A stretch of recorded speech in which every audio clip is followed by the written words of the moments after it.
Pemirsa, Polda Metro Jaya menangkap 3 mahasiswa yang memalsukan surat keterangan hasil swab PCR yang digunakan sebagai syarat penumpang untuk menumpang pesawat udara di tengah pandemi COVID-19. Setelah berhasil mengelabui petugas bandara, pelaku kemudian mencoba melakukan bisnis jual beli surat keterangan swab PCR palsu melalui media sosial.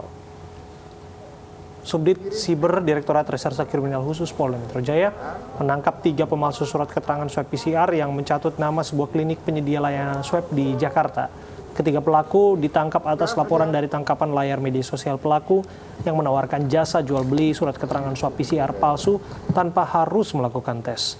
Dari hasil pemeriksaan diketahui modus pelaku memalsukan surat karena awalnya ingin berlibur ke Bali menggunakan pesawat pada 23 Desember lalu.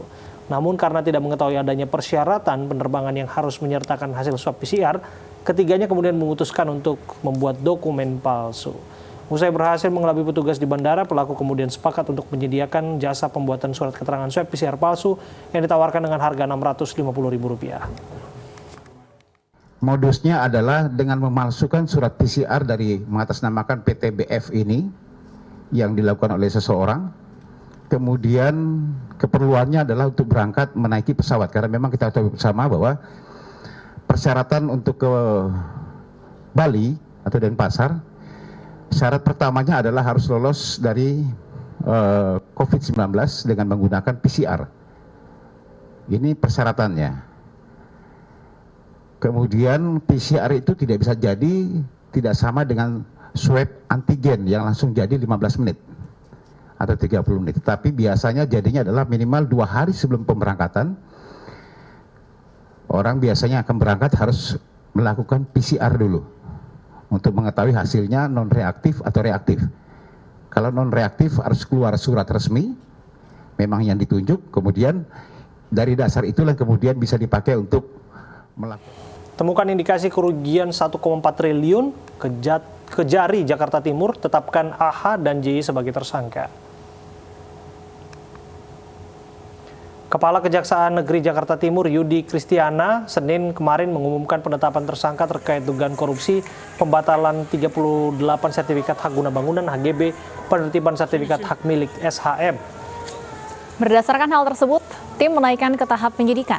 Tim penyidik menetapkan 2 tersangka yakni AH dan JY, mantan Kakanwil ATR BPN Provinsi DKI Jakarta.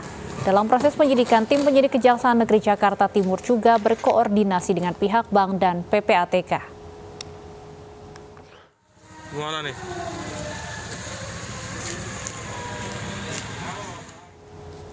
Aktivitas Gunung Merapi yang berada di perbatasan daerah istimewa Yogyakarta dan Provinsi Jawa Tengah terus meningkat. Status Gunung Merapi berada di level 3 waspada dengan radius aman maksimal 5 km.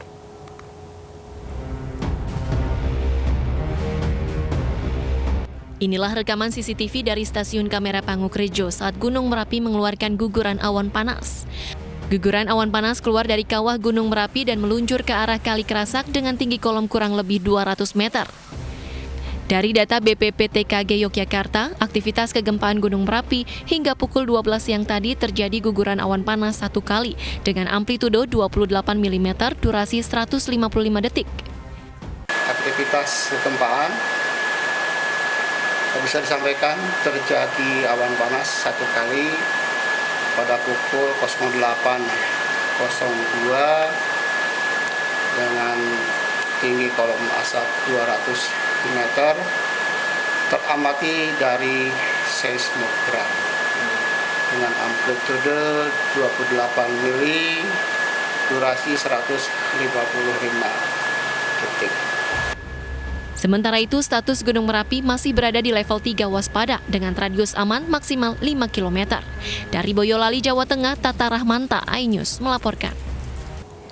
Meningkatnya aktivitas Gunung Merapi di perbatasan Yogyakarta dan Jawa Tengah membuat ratusan orang harus mengungsi di 5 titik yang tersebar di Kabupaten Magelang.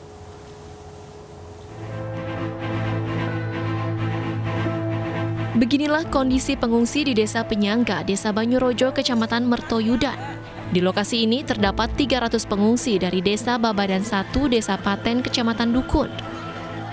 Di lokasi pengungsian pun protokol kesehatan diterapkan dengan memisahkan pengungsi anak-anak, ibu hamil dan manula hingga penyekatan bilik.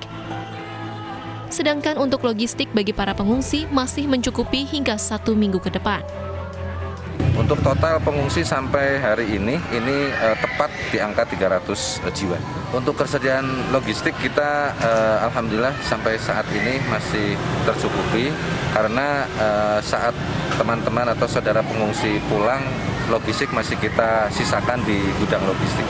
Untuk sementara kebutuhan logistik secara umum sekitar 1 minggu lah. 1 minggu ya. Hingga kini total ada 508 warga yang mengungsi. Mereka berasal dari 9 dusun, 4 desa di Kecamatan Dukun, dan tersebar di 5 titik pengungsian di berbagai lokasi di wilayah Kabupaten Magelang. Dari Magelang, Jawa Tengah, Puji Hartono, iNews melaporkan.